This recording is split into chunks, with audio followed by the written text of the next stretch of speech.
What is going on, everybody? We are going to be talking about the MLB playoffs. Real quick, I'll touch just on how last night went for me. It was not a good night DFS wise. I got every bet right. I went 4-0 on the bets. But when you lose your quarterback who's in 40% of your lineups on the second drive, it's kind of rough to come back from. And then A-Chain just busting out did not help me. Sheets, how did you do? And then we'll get into this slate.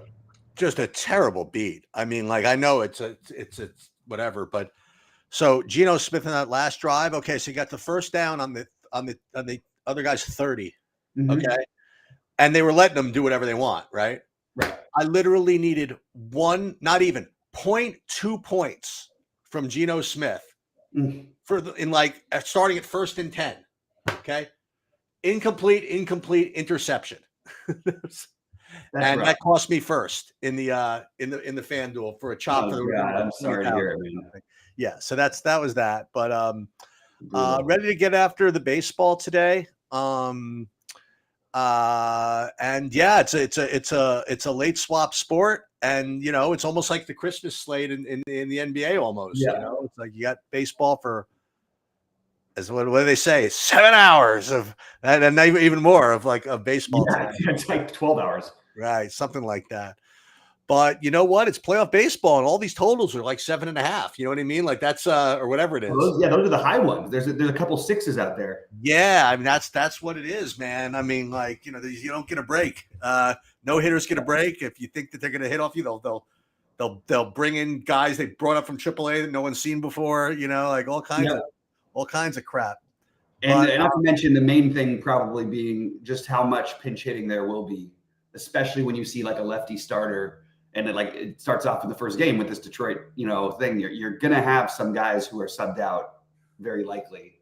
Let me give you. I don't know if you want to go game by game, or whatever it is, or do you want to go slate? The slate. How do you want to handle this? We can go game whatever you want. But I thought game by game would be pretty easy because it's 4 games. Okay. But maybe, and I know you're playing some showdowns, so I thought it might be interesting. Maybe playing all 4 showdowns, and I haven't even run a lineup yet.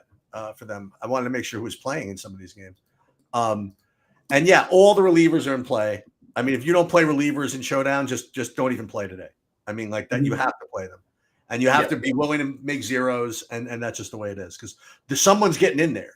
You know what I mean? Like someone's getting in there with the opportunity to get somewhere between 3 and 6 points. You know what I mean? Like at the end, potentially more with a save. That kind of maybe thing. More. Maybe. I don't think you get saves in showdown. You can't get saves in the showdown. I don't think so. Oh, okay. All right. Well, then the wins, I should say. Then the guy comes in for 1 and then he gets the win. Yeah. But okay. Well, so I'll pull up my screen if you want to, or unless you want to do it, which is up to you. It doesn't matter. I'll pull up my screen. It's fine. Okay, let's do it. All right. I did end up cashing for that. In Circa, I tied for 5th for the quarter, so I cashed they called me from Circa. I guess for the riches of $4,617, something like that. But hell, I paid for my buy-in. My buy-in was $1,000. That's nice. I already paid for that, but not to mention I'm now 7th out of 4,500 for the season right now. Let's go. So we'll see what happens. That's exciting. That's cool. And they're like, so he's 4,600. When do you think you're going to fly out to grab it? I'm like, you're kidding, right? I mean, like, well, why don't you hang on to that? He said, I'll tell you what, if I win the $1 million, then you can tack it on to that, and then I'll come out there. Otherwise, just credit me to next season's buy-ins. Trust me. But okay, so Detroit, Houston. Okay. I mean, when I look at the pitching over here, I kind of want to play the lower owned guys, So I don't know if I want to play Valdez. I have him as one of the top 2 owned guys, so. I don't know, man. I just think there's a lot of variance here. I don't know what else to say. I haven't run anything yet, but I would rather not play Valdez if I could avoid it. I guess what are you going to do with the hitting here? I mean, then again, you don't really want to play. You don't want a 5-man stack Detroit, right, against Valdez, or do you even want a 5-man stack anything this whole day? You know what I mean? I don't have any interest in 5-man stacking. If it happened naturally and I was building something, I wouldn't get away from it. But I have no reason to just go nuts on a 5-man stack personally. If I was going to 5-man stack anybody, the problem is that would be the most popular team, and that's probably going to be the Padres. Right. So kind of tricky to. So I didn't find the 5-man stacks as being the most desirable for me. I do like the idea of getting to some. This game is going to be probably the lowest owned hitting wise on the slate, and I think that it makes some sense to get to some of that. Like, I'm more interested in the Detroit side against Valdez than I am against that's Skubal. cool. All right, that's something. But I like Valdez better as a pitching option because I think the matchup is still better. So where I'm not using Valdez, guys like Ibanez, he also has huge value. Like he's batting cleanup. He's 2,800. Not the most exciting guy in the world, but I like the Justin Henry Malloy play. I like the Matt Vierling play. Those are would be my favorites from Detroit. And then Houston, like this team has been good against lefties for a while, but man, that's not it's something about it. Getting all these guys, like I would just, if you could go out of your way and just play like one of Tucker or Alvarez, maybe you could argue for a little two-man with Altuve and Bregman, but they're going to be super low owned. Skubal's been the best pitcher in the American League, obviously, but this is, still a lineup that historically has been good against lefties. So those were sort of the things I was interested in, but I probably am willing to eat a little bit of the Valdez chalk because it's really hard to get. There's like nobody who's really not chalky. You know what I mean? Like, Severino is really the only pitcher that has a chance to put up a number that is not going to be very popular. I think everybody else looks like they're going to be very popular to me. Yeah, I think that. What am I getting? I think Peralta. I have Peralta, I think, as the top. Yeah. The top owned guy and probably the top projected guy. Him and. Well, I don't know about the ownership. Valdez first, and then you're right. It's all spread out. Peralta, Reagans. I don't know. Yeah, that's why. So when that happens, unless I'm going to take the one weird chance on somebody lower, I just want to play the guys who I feel the best about. And to me, those were some combination of Peralta, King, and Valdez would be my three favorites today. Man, I don't know if I can. Again, now we're talking about the whole slate, but I don't know if I want to be messing with the Braves. I don't know if I want to play the Michael King. He's been great, and it's a tough spot for Atlanta coming off of doubleheader yesterday. Not to mention traveling cross country. It's just about as difficult as you can get. But Michael King has been, been great. He's been terrific. He's been nothing but terrific. So we sort of turned it into talking about the pitching and on this, but like we can still continue to talk about the other games because I think there are some spots. Like I like the idea. I think that it's interesting because like the other teams, the teams that are going to get the lowest ownership outside of Detroit and Houston, I think are going to be the Mets and Atlanta. So I think it's worth it to take a chance and maybe make a stand on those guys a little bit. I just don't know that I want a 5-man stack. I found my builds like with 3-3-2s and 4-2-2s and things like that this morning, and that I liked it a little bit better.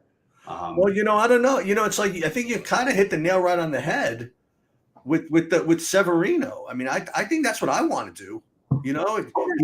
He's gonna be the lowest owned. Mm-hmm. He's got a range of outcomes. You know what I mean? Mm-hmm. And I don't know. I think that's good enough for me. I don't know if I had to wish some exposure on my lineups, I think I would just go with the lowest owned because I don't want to play the Atlanta guy. That's going to be a bullpen game, I imagine, right? Yeah, and I'm seeing mixed things. So it could end up being Bryce Elder in a straight start. He could be a long reliever. I really don't know what's going to happen there. So, but I do think a bullpen game is what I'm treating it like it's right now.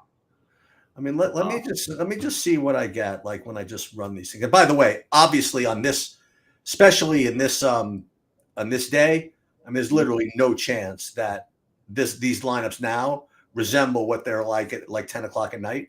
Right. Because I'm going to be just totally like late swapping here. Absolutely. Let me download like what I have, and then I'll see what I get. I'll show you guys. Based on the Sims, I don't know what I can't even speculate as to what I'd be getting here. Let's just I guess we'll just take a look. So I'd be getting, if I simmed it right now, like 91% Mets, like for example. And then as far as the hitting goes, the pitching goes, it would be, let me see. It would be pretty spread out, actually. Actually, that's not true. Like Valdez and Michael King of all things, Yeah. And like 33% Severino, that's not bad. But Yeah, I don't know if I could play 80% Mets, but that's what I'd be getting right now.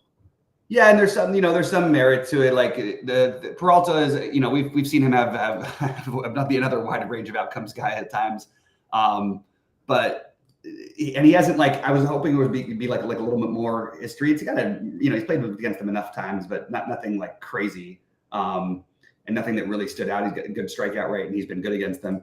But I do think that's the way to get. That is the natural way to get different is the Mets and the Braves. If you're going to be full stacking. To me, you can play pieces elsewhere and do things. I think the most interesting one of the stacks, if again, I didn't get to this in my hand build, but if I was going to 5-man stack, I like the idea of taking a shot against Burns and playing your Royals. I think that there is plenty of upside for them, and that's a good lineup that I like a lot. So I feel like that would be an interesting way to go too. But for me, what I ended up getting to was, again, like I said, the 3-3-2s, the 4-2-2s, that kind of thing. But I like the Milwaukee. Like, I don't necessarily. It's going to be chalky. I do like the lineup. If I just forgot that it was chalky, if you're going to get different, the best way to do that would probably be playing Rhys Hoskins. Hold on. I'll be right back. I have to do something. Hold on. Okay, yeah. Just to touch on that. So Rhys Hoskins is like probably the one sub 10%er from Milwaukee today, because if people are going to play a first baseman, they'll play Bowers at 800 cheaper, hitting higher in the order. So that is one way you can get different, is to play Rhys Hoskins, and that's where I have a 4-man stack of Milwaukee. That's what I did. But I think Milwaukee, San Diego would be the two natural most favorite teams. My favorite stack to get different would be KC, and my favorite to get pieces of at low ownership would be Detroit, potentially a piece or two from Houston. Those would be sort of my outlook of how to do this. And we got some questions, so I'm gonna answer these things in chat. What stacks are we forcing today? Yeah, I'm not doing the stack thing like I mentioned. It's like if I hand built and it came naturally, sure. But I think one good way to get different on these slates is to not fully 5-man stack. Again, it's just a majority of what people do. To get off of that is the right thing, in my opinion, to do. So I would be trying to force in actually not having too many stacks. And if I did, it would be teams like KC, Detroit, Houston that are getting low ownership, because I don't want to just 5-man stack a chalky team. Like if you 5-man stack San Diego, there is like no way in the world you're getting different with that one. You have to have literally every other piece be like the lowest owned piece that you could find elsewhere. So I don't see how you plan to win with that unless you are max entrant. Even then, I don't love that. Does King get the most strikeouts today? Maybe. I think King and Peralta are both pretty good bets for having a good strikeout game today, but there's a lot of good strikeout pitchers and obviously not very good strikeout matchups, because that's what happens in the playoffs. But in 20 max, should you get to Severino? Should you get double the field on Severino? So if you're playing 20, what does that mean? Would you want, I guess, 4 lineups of them? I think that makes sense. I personally am worried about Severino as just like a straight matchup. I'm a little worried about him today, but just the ownership alone is plenty enough of a reason to play him. I actually think the projections have him higher owned than he's going to be. I think he's actually, when people see the names around him, I just think he's going to end up like somewhere in like that 7-8% range. And that's just low enough to where I think it is worth gambling on.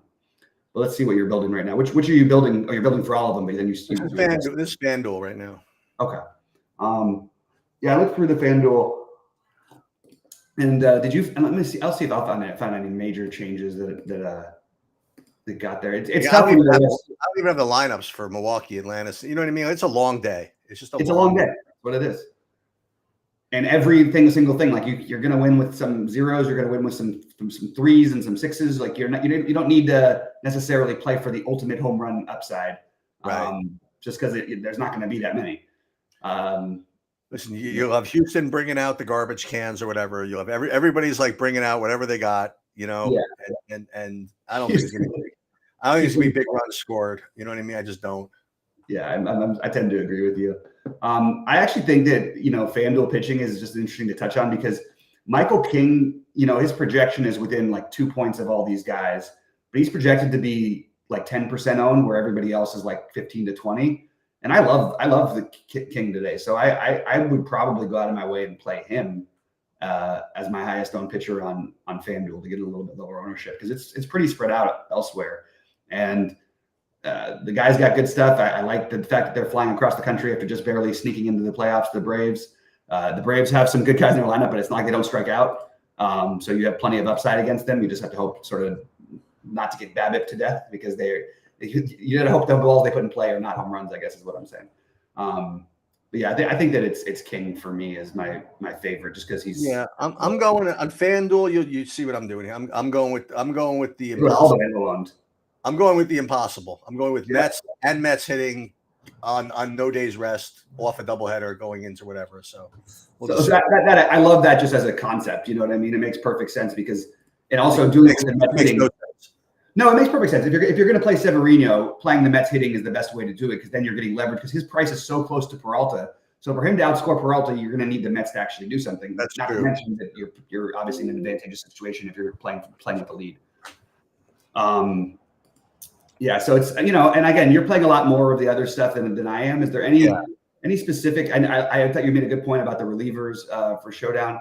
Are you ever able to do you ever pull triggers on guys who you think will come off the bench? Like maybe it's not the exact slate. No hitters? I don't. I mean, maybe I should. I have no idea. I won one a long time ago in the playoffs with the Dodgers like that, but it was a guaranteed. It was at the lefty starting, and the Dodgers were never going to let these guys hit once they brought the righty in the long relief. So it was just like, okay, I'll just make two guys. I'll play two guys who are coming off the bench, and they did enough for me to get there.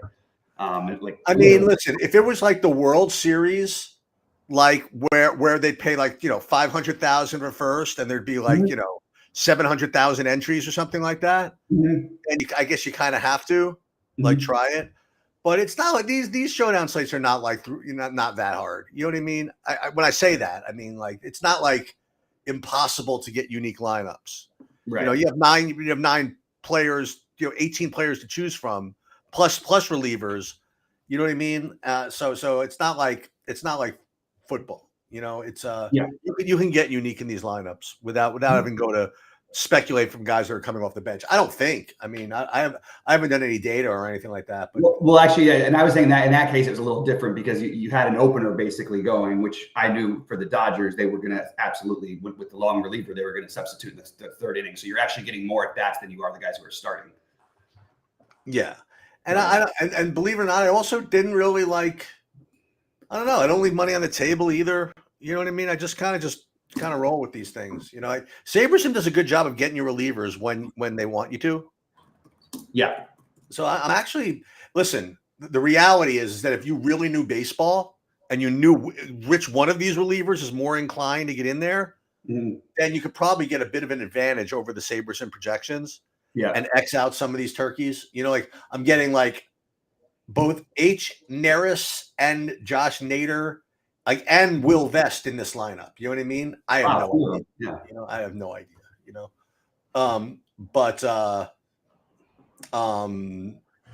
So if you did know like who the good relievers are, then great. But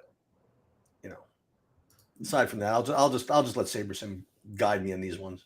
Mm-hmm. And I'm just checking it out real quick. The other thing just want to point out on FanDuel, San Diego and Milwaukee, they're going to be the most popular on DraftKings. They're going to be much more popular on FanDuel than they are on DraftKings. Out of the top, 30 players, they're projected to be the highest owned. Like literally, they have. I don't even know how they have that many. Look, almost feels like there's too many players. No, I'm sorry. Out of the top 20 players, there's 19 of them. So they're going to be significantly higher owned than everybody else. The Detroit value pieces that are going to be lower owned on DraftKings are going to be higher owned on FanDuel because they're even cheaper over there percentage wise. Maybe Atlanta's not a bad idea to take a shot against Michael King. I'm just thinking out loud here. Maybe I'll do that in my showdown build for that game because it's a later game.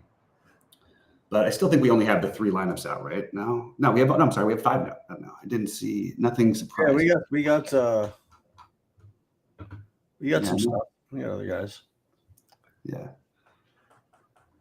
But what's kind of cool about sometimes playing these relievers that could get zeros, and this is something I worked on last year, where normally in showdown you want to leave money on the table. I mean, in general, like leaving money on the table is a good idea.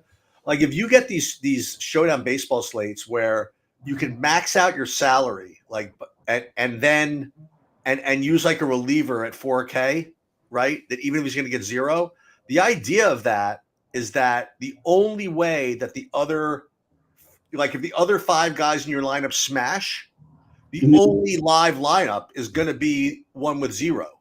You know what I mean? Mhm. So like in a weird way, like it's actually good to max your lineup out with a guy with 0. You know what I mean? Sure.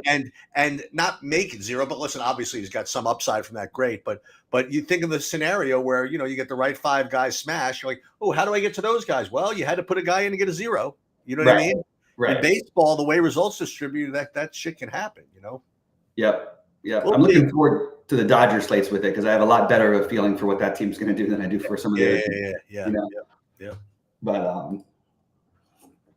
I'm looking forward to. I think I need to force in a few showdown lineups today just to sort of get it. We're going to have to deal with this for a month, so may as well keep getting practice at it. Yep. What was the other thing that's and we still don't have a. I don't know why we don't have a schedule for the Thursday games yet, like or who's playing Thursday or whatnot, because you have to win. Like I don't. I guess it's because that's why they have to see what happens, but I don't. Yeah, I'm trying to figure out the schedule, but it'll be the same time tomorrow because the slate starts at the same time. You have the schedule for tomorrow already? Okay. Yeah, we already know it's 11:30 tomorrow, same thing, or 2:30 Eastern.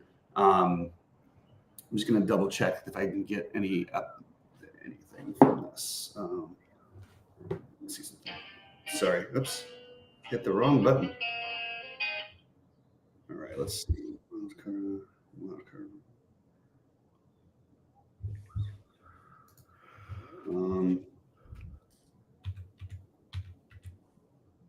4 teams, blah, blah, blah.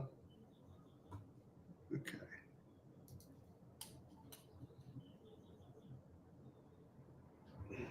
Kicking off the locker room. Yeah, so they have to wait the extra day to see if they go back on the road. It's so weird to me. The 2 out of 3 series is the weirdest thing. I just can't get my head around it, but I understand it because it's make them. They didn't deserve. They weren't one of the best 2 teams. Okay. Very curious to see what I end up with at the end of this day, but we're gonna find out. We're not gonna find out yet. We're gonna find out. I really do encourage everybody that has Saber, if it has Saber Sim, to make use of the late swap. I'll try to even get on here at 3:00, or whatever the appropriate time is. To what is the hold on? What is the appropriate time? Let's see the start times here. So it looks like, so I'll try my best to get on at like 3:40. To try to like just show everybody how to do this, because you're going to get a couple of slates like this, I imagine. So for those of you who haven't been familiar with how to do this, I'm going to try. I'll do it as much as I can. I just can't. I just don't know what my time constraints are. Like all kinds of stuff going on. Yeah, there's one really weird variable, and I got to make sure. Chris Sale did end up on the playoff roster, right? Like, I just want to check something because this is the Chris Sale playoff. Well, the guy that's starting or whatever it is, they called him up for the play. I mean, how do you do that? I mean, like, I didn't even know you were. As far as you back in the day, you weren't used to. Chris Sale's not on the roster. Okay, so that's official. That back injury must have. So he's out for the playoffs. He's out for the series. Oof. He couldn't pitch yesterday. I mean, he couldn't pitch in a must-win game in the last game of the season. I get it, But it wasn't a must-win game. I mean, like, yes, it was. If they lost, they would have been out. Arizona would have been in. No. The first, they had to win one of the 2 games. Is what I'm saying. Yeah, he was supposed to start the second game. They I thought he was supposed to start the first. Okay. No, they scratched him 4 minutes before lock. Said he had his back. Oh shit. Okay. Well, those must be serious if that's the case, and I think it's got to be pretty serious. But that's cool. I'll try to jump in with you when I can. Today, I've got a few things in the afternoon. I try to sort of organize my schedule a little differently because I've got some site stuff I'm going to get done, and then I've also got some personal things I got to take care of because there's not as much weekly, daily sports that I cover. All right. Any other questions or thoughts, guys, that you want to drop on in here? No, it's just a long day of swapping. That's it. Yep. It's going to be a lot of it, and it's another one of those, like, again, I wouldn't force it, but if you end up leaving money on the table, I wouldn't try and fix it unless you're like leaving like 5,000 or something. But like, I would let it roll. These are going to be weird situations. There's going to be like, I don't know, 25% of the players who play today are probably going to get 2 at bats. depending on how the pitching goes, I guess. But like that's really possible. Like you could have a huge portion of guys who pitch it for, because these are must-win games. They're like, this is not playoffs 4 out of 7, 3 out of 5. This is you have to win twice and that's it, or you're done. This is a hell of a story. So I'm like catching up on this now. So the guy for the Jaguars who embezzled $22 million from the team to play DFS, remember that whole story? He is suing FanDuel for $250 million for attempting to exploit his gambling addiction. That's ridiculous. He says that FanDuel incentivized Patel to keep playing daily fantasy sports despite Patel's exhibiting signs of problem gambling. And then that's ridiculous. Sportsbook gave Patel $1.1 million in credits, as well as trips to the CF College Football Playoff Championship game and the Masters in 2021 and 22 and Formula One's Miami Grand Prix. They intentionally targeted and preyed on plaintiffs with incentive credits and gifts to create, nurture, expedite, and or exacerbate his addiction. But the only possible outcome was that eventually he would hit rock bottom, Patel's attorney wrote in the suit. What are your thoughts? FanDuel declined comment. I just don't even understand what you're supposed to do then. There's a million things saying if you need help, do this.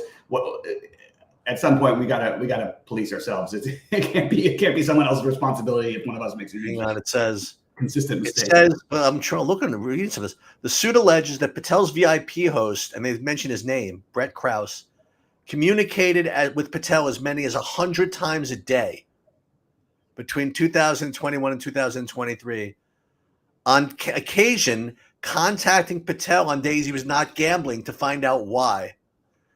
Krause acknowledged that they were breaking anti-money laundering protocol. Krause also moved certain texts with Patel to his personal phone to avoid detection by FanDuel's compliance personnel, and instructed Patel to fabricate dialogue on his FanDuel phone. I'm telling you, that sounds like complete bullshit. I've had hosts for these a million times. I've never had a host who I didn't have his cell phone number. I never did. I never had a DraftKings number. I've never had one that doesn't have their number. But because this is happening, it does explain to me why my host now has me contact him through. It specifically says through DraftKings now when you do it, but it never was been like that until like the last few months. This is a crazy. I'm gonna link this here, but this is what you can find on ESPN. This is actually a crazy story. I don't think this is so slam dunk. But why though? Because how can they be I mean, I don't know. I don't know. I'm not commenting on this one quite yet. I mean, your initial thought is, you freaking loser, you lost money, you're going to sue the company. I get it. I understand. Yeah. But if the things they're claiming is true, I mean, if they're literally like stalking this guy, like. But we don't know what those 100 messages. I don't know. That's what I'm saying. I don't know. This is a crazy story. I've had days where I've had 100 back and forth messages, but that's because I couldn't late edit my lineups, and I had guys playing who weren't in the lineup. So in those cases, that was me. I was the instigator. So Dan Back says another crazy fact: FanDuel had a massive partnership with the Jaguars during this exact time, and they called the Pool and Cabana area FanDuelville. Yeah, and he knows better than anybody. He's the biggest Jags fan out there. Wait, did they quote him on ESPN? No. He just tweeted this right now. But I just thought that would have been wild if they did. This is pretty crazy, though. All right, I'm gonna get going. I will. I'll be around. I'm sure you guys will see me pop in there. Yeah, same here. All right. Good luck to everybody. Hopefully the playoffs will go really well. Good luck in this, new month, October. Okay.